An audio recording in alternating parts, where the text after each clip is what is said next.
जगातील सर्वात मोठी लॉजिस्टिक कंपनी असलेल्या Amazon मधून एक धक्कादायक बातमी समोर येते।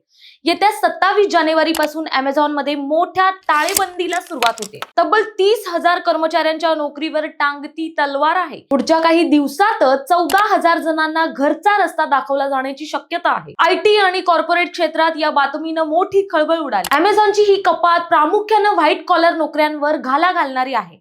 यामध्ये Amazon website service, prime video आणि HR विभागातील कर्मचाऱ्यांचा समावेश असेल। विशेष म्हणजे ही कपात केवळ AI आणि आर्थिक मंदीमुळे नाही तर कंपनीच्या अंतर्गत रचनेमुळे केली जात असल्याचं CEO ॲडी जेसी यांनी स्पष्ट केलंय। कंपनीत अधिकाऱ्यांचे अनेक स्तर तयार झाल्याने कामात अडथळे येत असल्याचं त्यांचं म्हणणं आहे। परफॉर्मन्स इम्प्रूव्हमेंट प्लॅन मध्ये असलेल्या कर्मचाऱ्यांना तर आधीच पूर्व सूचना देण्यात आली आहे। त्यामुळे 10 लाख कर्मचारी असलेल्या या महाकाय कंपनीतील 10% कॉर्पोरेट वर्कफोर्स या निर्णयामुळे प्रभावित होणार आहे। ऑक्टोबर 2025 नंतरची ही दुसरी मोठी कर्मचारी कपात आहे। त्यावेळी सिएटल आणि बेलेव्ह्यू मधील 2200 कर्मचाऱ्यांना नारळ देण्यात आला होता।